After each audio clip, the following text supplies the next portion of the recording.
Parachá Hayei Sará, la vida de Sara. Y esta porción la tenemos en Génesis 23, del versículo 1 hasta el 25, 18. Amén. Entonces, si se dan cuenta, el relato que estamos leyendo es una repetición, ¿ya?, de lo que vimos la ley anterior. Entonces aquí el siervo está narrando nuevamente todo lo que ya había acontecido, ¿cierto? Es interesante porque en otras oportunidades la escritura dice, y habló todas las cosas que habían sucedido, ¿cierto? Y fin. Pero esta oportunidad se vuelve a repetir toda la historia, la narrativa de lo que ya, y es por eso que lo que estudiamos en la enseñanza anterior más o menos profundiza en los detalles, en los significados de muchos de esos elementos que, como lo hemos compartido, qué significa el arete, los brazaletes, los 10 camellos, etcétera, todos aquellos elementos que se ven en el relato. Ahora, para ponernos en contexto aquí, tenemos un poquitito ¿cómo se llama? Genealogía, por así decirlo, del padre de Abraham, ¿cierto? Comenzando por Teraj o Taré, quien tiene 3 hijos, Harán, Abraham y Nacor. Harán era el mayor, de los cuales vienen sus hijos Lot, Milca y Sara, ¿cierto? Lo estudiamos la semana pasada, que Sara es hija de Harán, ¿ya? De la cual Abraham toma, ¿cierto?, su esposa, ¿ya? Recordemos que ella le decía que era hermana porque efectivamente también es hija de su padre en descendencia, ¿ya? Aun cuando el padre era el abuelo, Sara también es hija de Teraj, o sea, es hija de su padre. En ese contexto, hablando en el hebreo, esa es la misma forma de señalarlo, y de los cuales viene Isaac. Ya sabemos que de Lot vienen los pueblos de Moab y de Amón. Y entre Milca, que es hija de Harán, y Nacor, hermano de Abraham, ¿cierto? También toma esposa, de los cuales viene un hijo que es Betuel. Y de Betuel van a venir varios hijos, entre ellos Labán y Rebeca, de los cuales Isaac toma esposa para después tener a Jacob y a Esaú. De Labán, ¿cierto?, que vendría a ser el suegro de Jacob, ¿cierto?, vienen Raquel y Lea. ¿Ya? Entonces, todo en familia. Fíjense que uno de los detalles era de que todo debía ser dentro de la familia, dentro del pueblo, dentro de la tribu, lo menciona, o de la descendencia de Abraham. No debían tomar hijas de Canaán, estaba prohibido, ¿ya? Y debían tomar esposas dentro de las hijas de su pueblo, ¿ya? Y es por eso que todas las esposas, ¿cierto?, de los patriarcas vienen de la familia de Abraham. Entonces ahí tenemos un pequeño resumen. Entonces la repetición que vemos aquí en la Torá, recordemos que la Torá se escribía en pergaminos, ¿ya? Era un trabajo, pero como se dice, de joyería. Era algo muy costoso escribir un rollo, ¿ya? Todo el proceso que se debía tratar, el cuero del animal, escribirlo, es un trabajo realmente de mucha dedicación. Y por lo tanto vemos que aquí esta aliyá vuelve a repetir.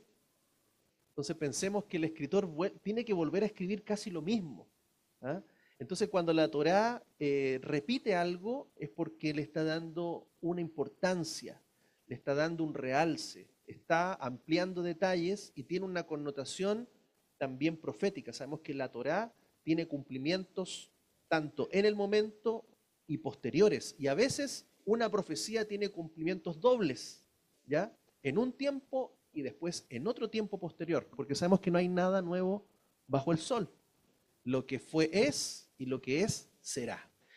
Vemos aquí, como lo sabemos, un significado bastante mesiánico, ¿ya?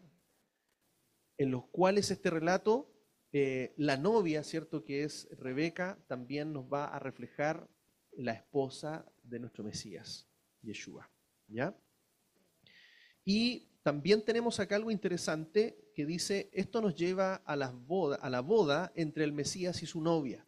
Como ya hemos mencionado, en los últimos tiempos las personas que serán parte de la novia del Mesías, como Rebeca, darán a beber al pueblo judío que salió de su tierra, representado por Eliezer. Acá hay otra forma también de representación. Y también da de beber a los camellos, que representan las 10 tribus perdidas entre los gentiles. El agua también es un símbolo de la Torá y del espíritu del Mesías. Entonces, pensemos, hermanos, de que la clave hoy ya no es ser cristiano, no es ser judío, no es ser mesiánico. La clave es que todos debemos tener dos cosas, la Torá y al Mesías. ¿Ya? Por eso el pueblo, nuestros hermanos judíos, tienen la Torá, pero todavía no tienen al Mesías. Y nuestros hermanos cristianos tienen al Mesías, pero no tienen la Torá. Entonces aquí vamos a ver que tienen que ser ambas cosas. Y esa es la clave que vemos en la Escritura desde Génesis hasta Apocalipsis. ¿Tenemos al Mesías, Yeshua? Amén. ¿Tenemos la Torá? Amén. Vamos por buen camino, hermanos. Mantengámonos en esta senda. Amén. No dejemos al Mesías y tampoco dejemos la Torá. Entonces, esta es la clave. Y en esta búsqueda de la novia, entonces, ¿por qué vuelve a repetir todo este relato? Porque es importante. Esto es fundamental en la Escritura de que el Mesías viene por su novia. Eso es lo que siempre quiso, desde el monte Sinaí, desde ese primer contrato, ese primer pacto. Recordemos que todo es una figura de un pacto matrimonial. Entonces ya vemos la figura, ¿cierto?, del Mesías tomando a su pueblo como esposa, ¿ya? Sabemos todo lo que ocurre después, que esto lleva a un divorcio, a una carta de divorcio, dice, por que el mismo pueblo, ¿cierto?, quebrantó y anuló su pacto. Y esto lleva a lo que conocemos como el nuevo pacto, que es nuevamente ese pacto de compromiso para culminar con su segunda venida y con las bodas del Cordero. Entonces vemos aquí la figura de Abraham como el padre, ¿ya?, como el rey, ¿ya?, porque recordemos de que el patriarca, además de ser el padre, también era como el rey, ¿cierto?, que iba a liderar esa nación, ¿ya? De ahí viene el concepto también de Abimelech, ¿se acuerdan? Padre rey. En este caso, Abraham entonces, al mandar a su siervo a buscar esposa a su hijo Isaac, nos hace recordar la parábola de Yeshua, que de un cierto rey que quiso hacer una boda a su hijo. Vamos a ir entonces a esa parábola, porque aquí claramente estamos viendo ya un entendimiento de revelación del Mesías. Aquí Yeshua dice él mismo esta parábola. Tomando nuevamente la palabra, les habló en parábolas nuevamente, diciendo, el reino de los cielos fue hecho semejante a un hombre rey, que hizo un banquete de bodas para su hijo, y envió a sus esclavos o siervos para llamar a los que habían sido invitados al banquete de bodas y no querían venir. Y volvió a enviar a otros esclavos o siervos, diciendo, decid a los que han sido invitados, he aquí, he preparado mi banquete, mis novillos y los cebados han sido sacrificados y todo está dispuesto, venid al banquete de bodas. Pero ellos, haciendo caso omiso, se fueron el uno a su campo, el otro a su negocio, y los demás, echando mano a aquellos esclavos, los afrentaron y los asesinaron. Entonces el rey se enfureció y enviando sus ejércitos destruyó a aquellos homicidas y prendió fuego a su ciudad. Después dijo a sus esclavos, la boda a la verdad está preparada, pero los que habían sido invitados no eran dignos. Así que id a las encrucijadas de los caminos y llamad al banquete de bodas a cuantos halléis. Y saliendo aquellos esclavos a los caminos, reunieron a todos los que hallaron, tanto malos como buenos. Y el salón de bodas se llenó de convidados. Pero cuando el rey entró a ver a los invitados, vio allí a un hombre no vestido con traje de boda. Y le dice, compañero, ¿cómo entraste aquí sin traje de boda? Pero él enmudeció. Entonces el rey dijo a los sirvientes, atadlo de pies y manos y echadlo a la tiniebla de lo más afuera. Allí será el llanto y el crujido de los dientes, porque muchos son llamados, pero pocos escogidos. fuerte esta parábola. ¿Mm? ¿Y por qué Yeshua hablaba con parábolas? La misma escritura dice que es para que algunos no entiendan, pero otros entenderán. Entonces, hermanos, si nosotros estamos entendiendo esta parábola, es porque el Ruach nos está revelando y somos bienaventurados. Amén. Porque en su tiempo muchos no entendieron estas palabras. Pero hoy día nosotros, que hemos alcanzado los últimos tiempos, podemos entenderlas, ¿ya? Y aquí vemos claramente la relación de lo que acontece con la búsqueda de esposa para Isaac. De la misma manera, el padre o el rey busca esposa para su hijo. ¿Quién es el hijo? Yeshua. Amén. El Mashiach. ¿Y a quién envía para buscar a su novia? A Eliezer. Y sabemos que Eliezer significa, es Eliezer. Ezer es ayuda, ayudador. Y él viene de Elohim. Elohim es mi ayudador o la ayuda de Dios, la ayuda de Elohim. Por eso el Ruaj es nuestro ayudador. Entonces Eliezer, que representa al siervo, en este capítulo 24 no se le da el nombre al siervo. No dice Eliezer. Nosotros inferimos que es Eliezer. ¿Ya? ¿Por qué? Porque Eliezer era el mayordomo de Abraham. ¿Recuerdan cuando Abraham le dice, y va a heredar ese Damaseno Eliezer que está puesto sobre mi casa, sobre mis cosas? ¿No me darás un hijo?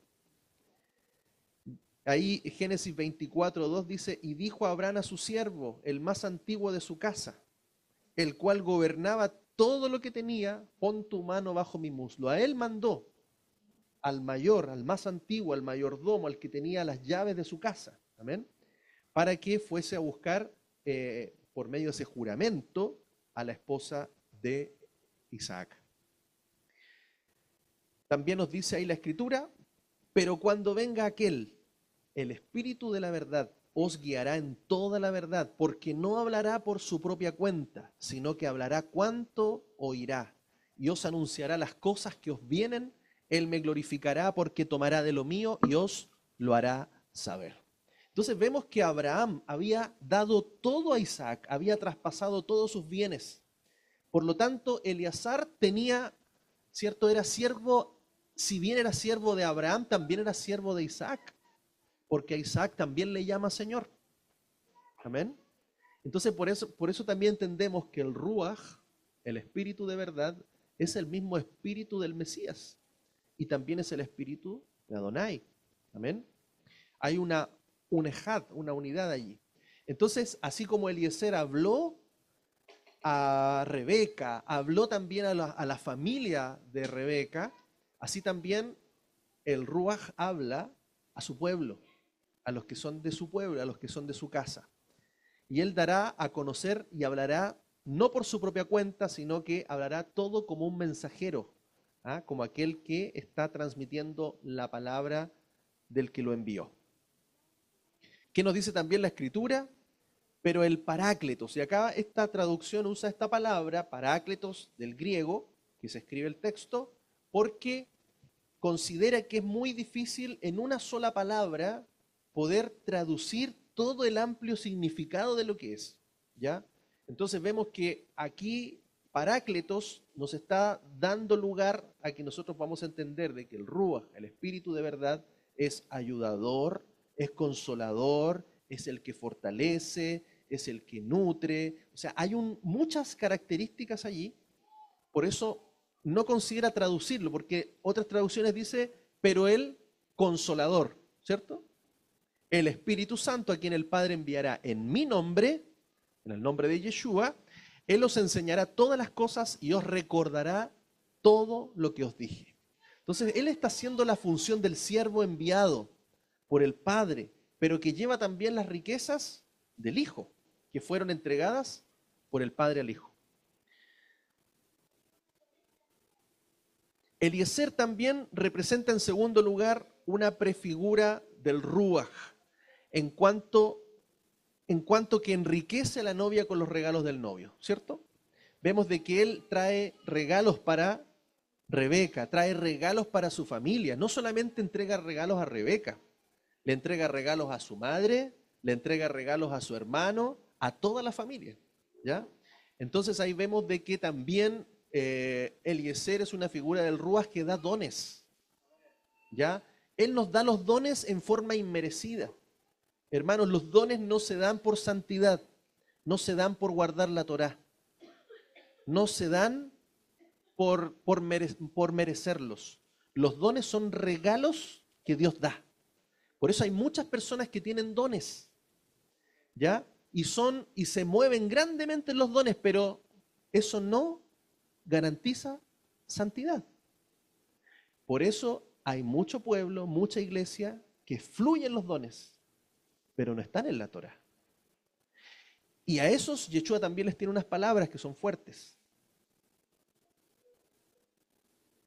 Les dice, las personas le dicen, Señor, si en tu nombre profetizamos, echamos fuera demonios, sanamos enfermos, o sea, teníamos un tremendo ministerio de sanidad, tenías un tremendo ministerio de liberación, un tremendo ministerio profético, pero Yeshua les dice, a ustedes no los conozco.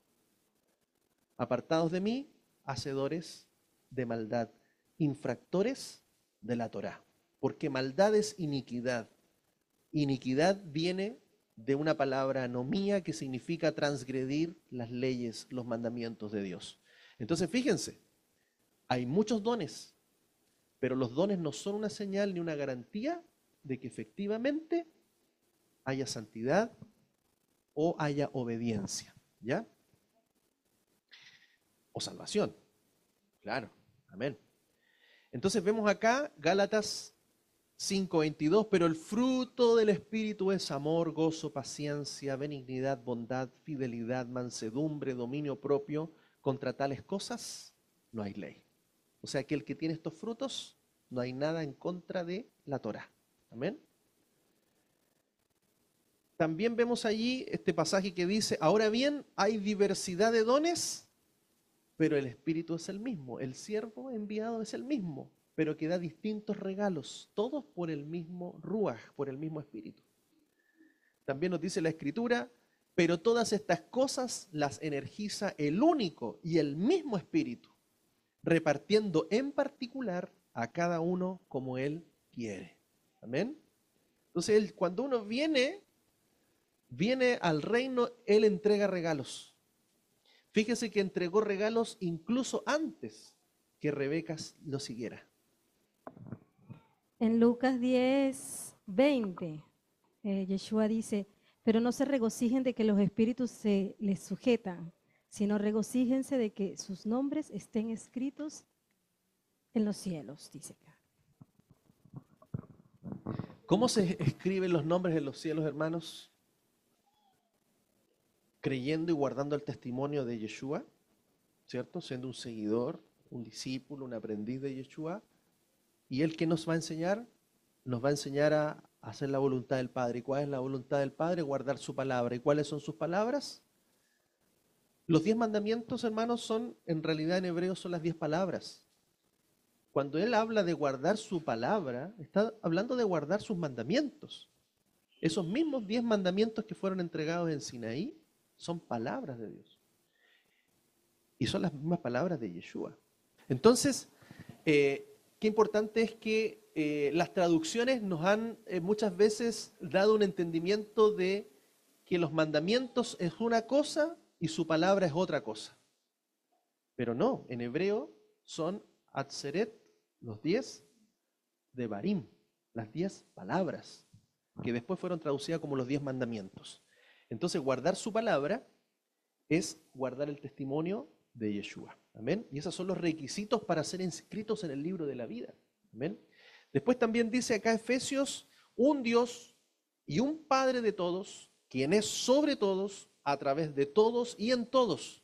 Pero a cada uno nos fue dada la gracia según la medida del don del Mesías. Por lo cual dice, cuando ascendió a lo alto, llevó cautiva una hueste de cautivos, dio dones a los hombres, dones o regalos. ¿Ven?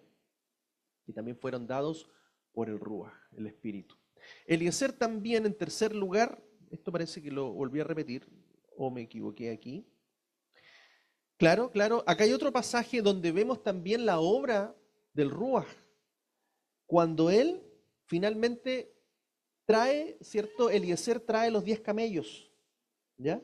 Y esos 10 camellos también representan las 10 tribus de Israel, las tribus perdidas, las tribus dispersas, porque acá hay parte de las tribus, ¿saben? Entonces, ¿quién trae las tribus, las 10 tribus a la novia? El Ruach, el Espíritu Santo. Y es por eso, fíjense la obra del Espíritu Santo también en el libro de Hechos. Dice ahí Hechos 13, 4, 5. Ellos pues, enviados por el Santo Espíritu, bajaron a Seleucia y de allí navegaron a Chipre.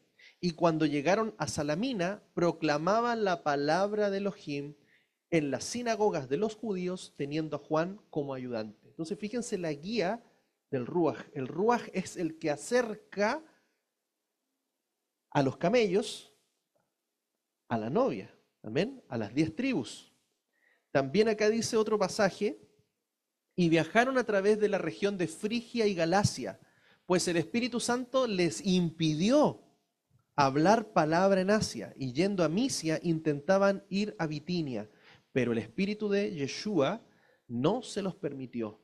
Entonces, pasando a Misia, bajaron a Troas. Entonces aquí también vemos que el Ruach decía, aquí no prediques, acá no vayas, acá no entres, anda para allá, háblale a esta persona. Entonces, hermano, qué importante es hoy día tener esa dirección del Ruach, porque esto no se trata de hablarle a todos.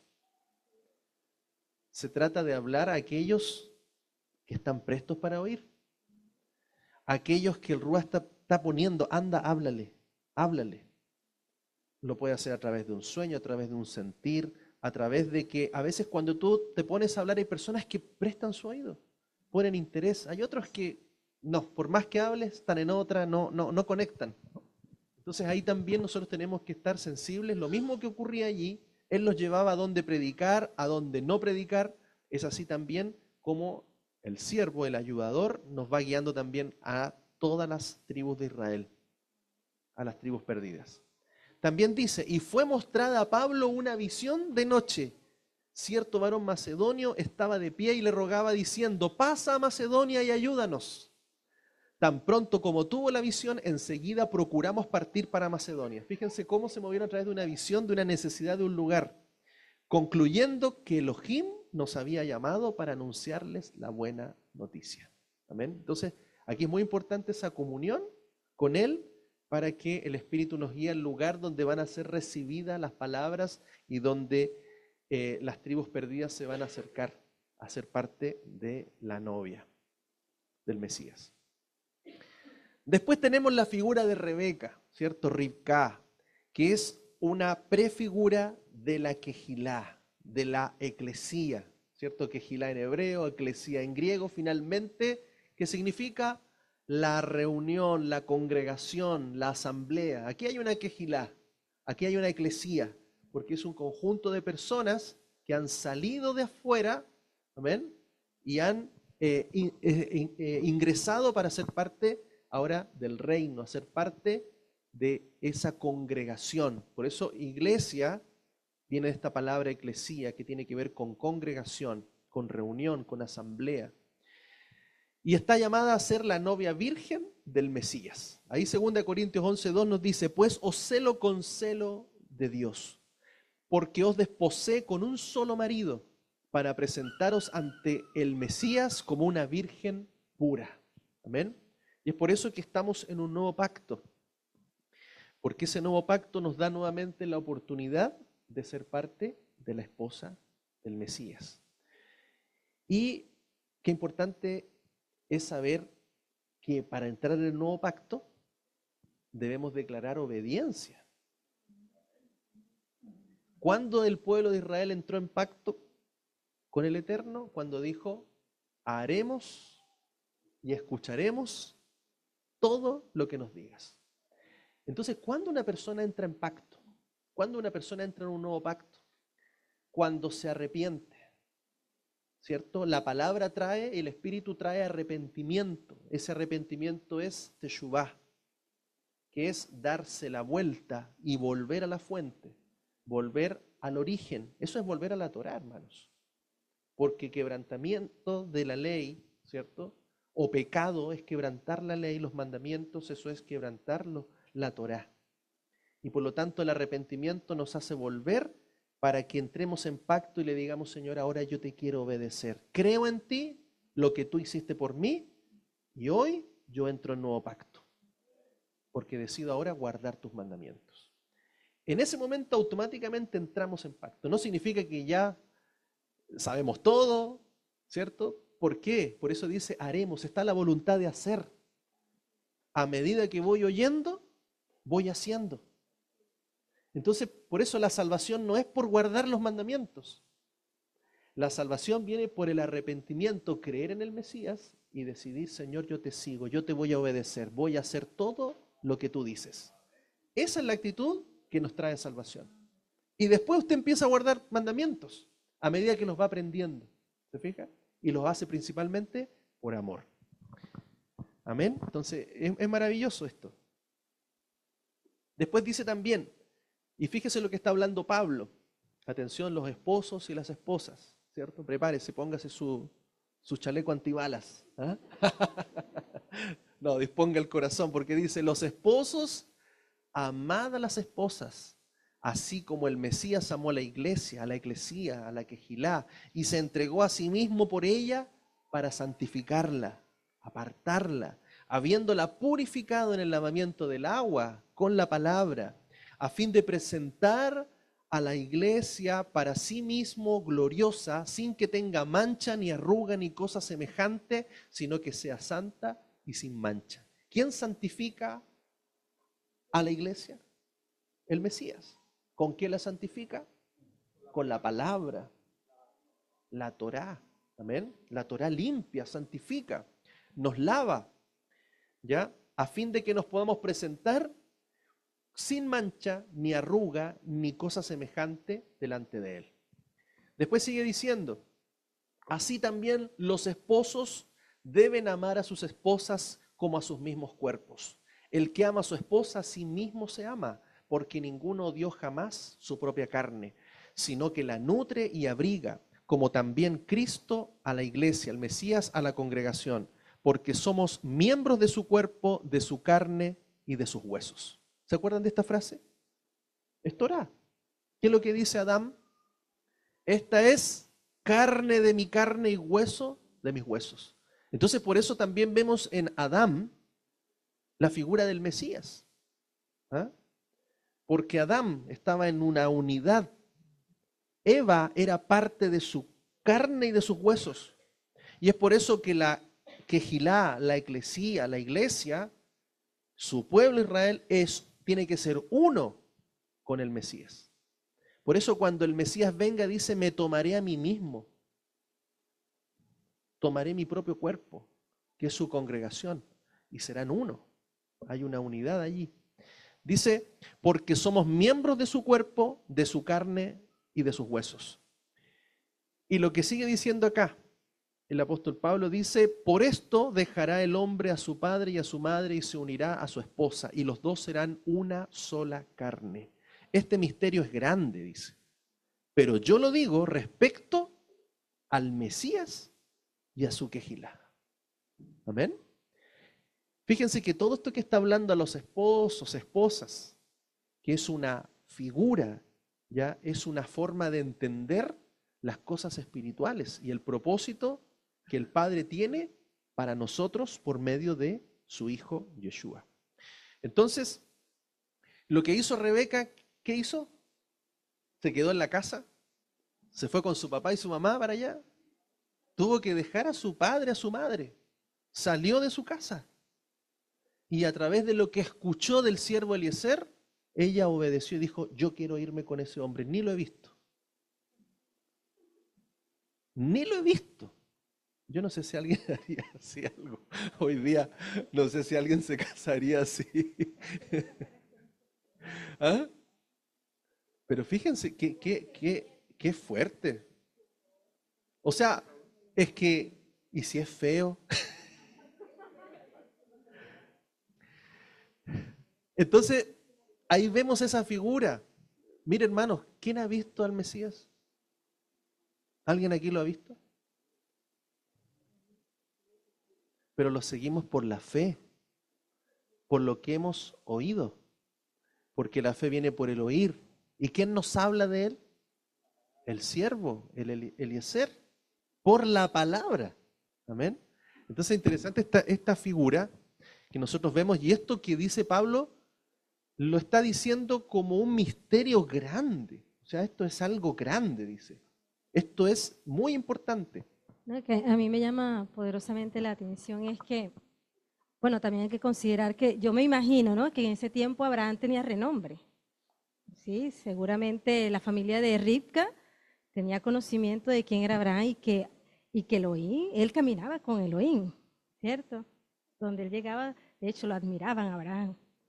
Decían el Dios de Abraham, porque tenía un respaldo del Eterno, donde se paraba, prosperaba y además, bueno, la reputación que tenía.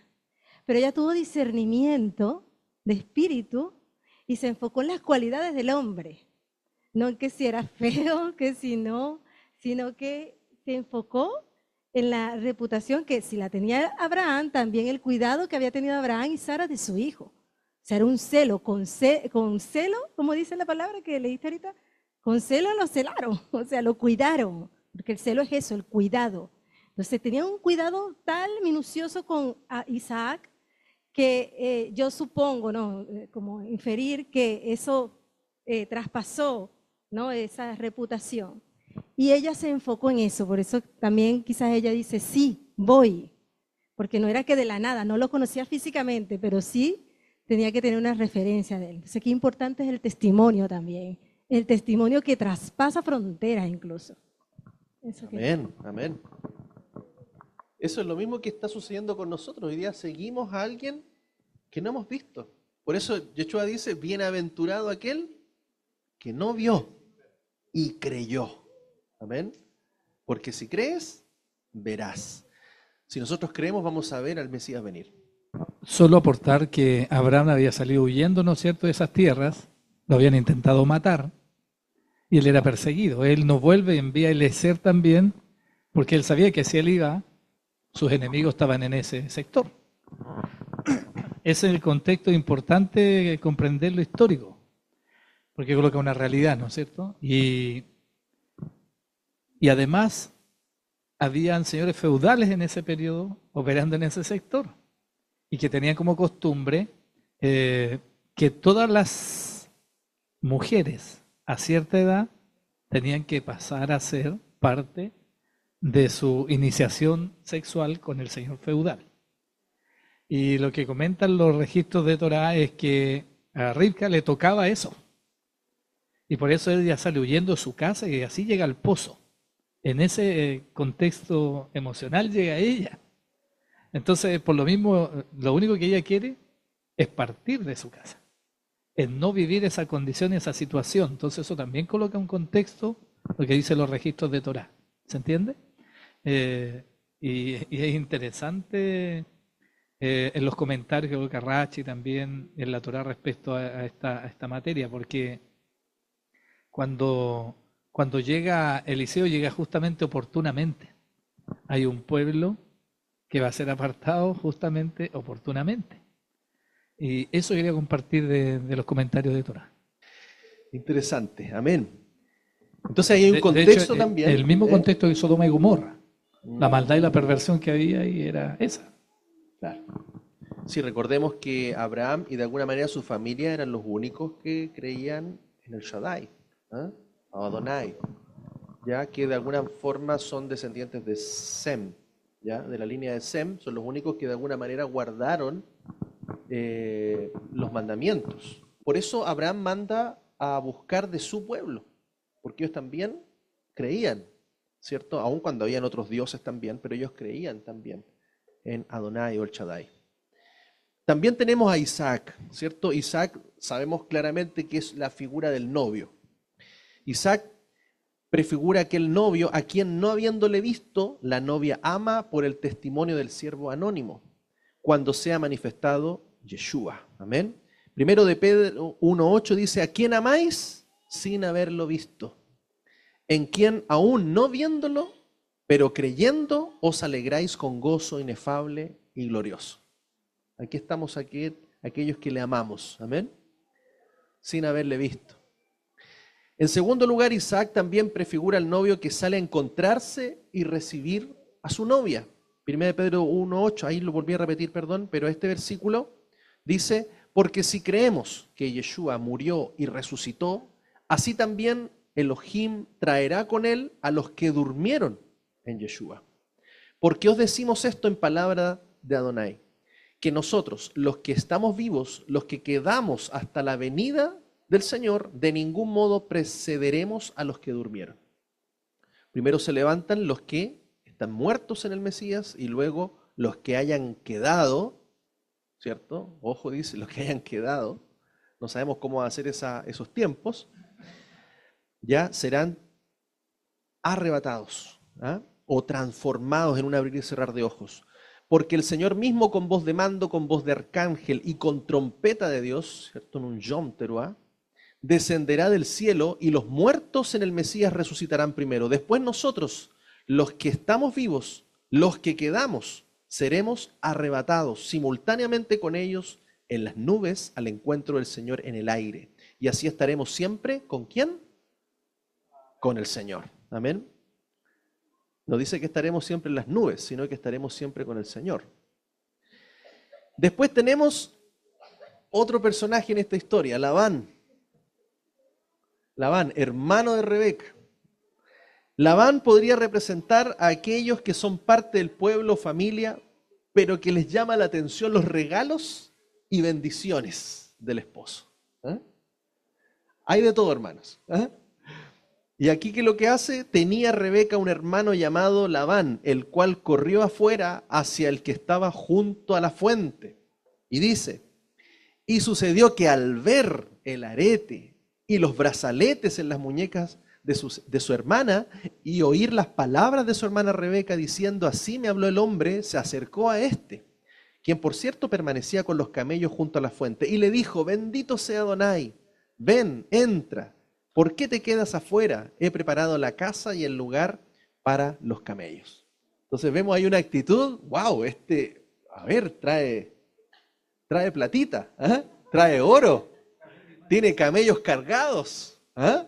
Así que una atención también que de alguna manera aquí la Torá resalta, ¿cierto? Viendo lo que le había dado, ¿cierto? Tuvo esa actitud. Entonces, hermanos, eso también nos hace reflexionar a nosotros que hay muchos que están mirando las bendiciones de Dios, pero no están mirando a Dios. Están buscando lo que Elohim da.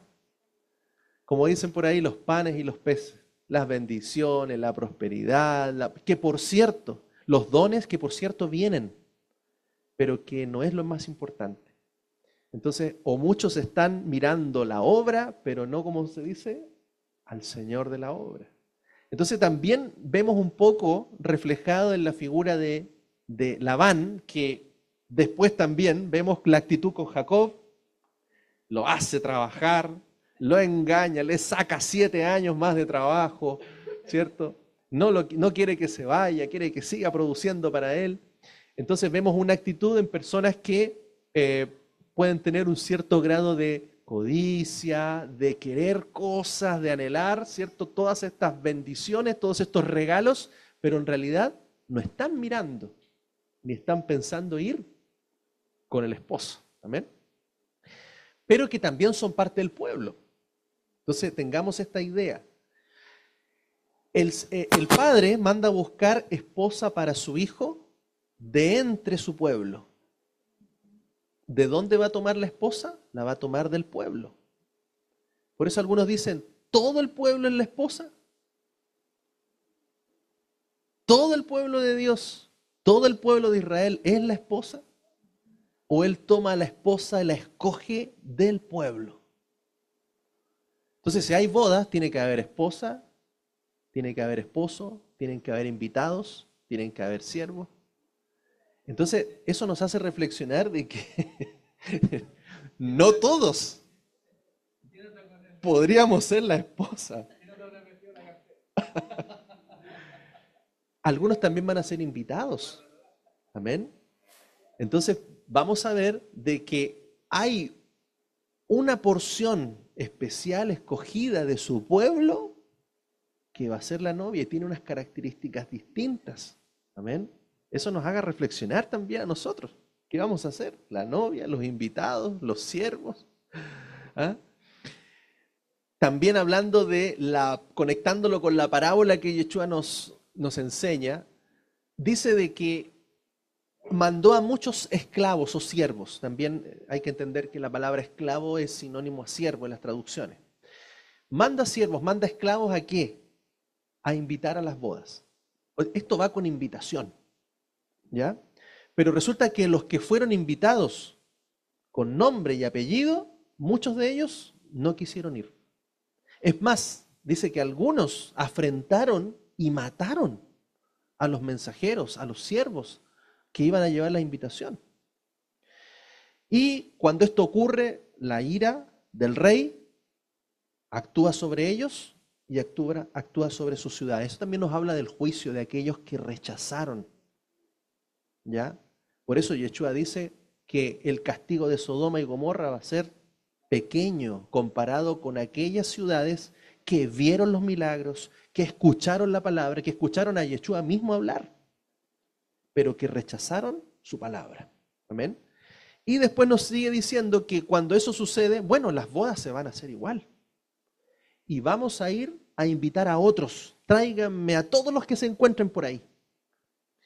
Y ahí donde nos conecta con personas buenas y malas, pecadores y justos. A todos les llega la invitación. Interesante que dice, buenos y malos. Porque de una pesca usted saca peces buenos y peces malos. Y de todos esos invitados que llegan a la boda, ahí nos relata el pasaje, pero cuando el rey entró a ver los invitados, vio allí un hombre no vestido con traje de boda. Y le dice, compañero, ¿cómo entraste aquí sin traje de boda? Pero él enmudeció. Entonces aquí también nos está entregando un tremendo significado, que hay muchos invitados. No importa si eres bueno y malo, tienes la oportunidad de venir a las bodas, pero tienes que venir vestido de la forma correcta. Y vamos a ver entonces de que muchos están siendo invitados a las bodas. Esa gente que decía ustedes no lo merecen, porque los que merecían rechazaron invitaciones.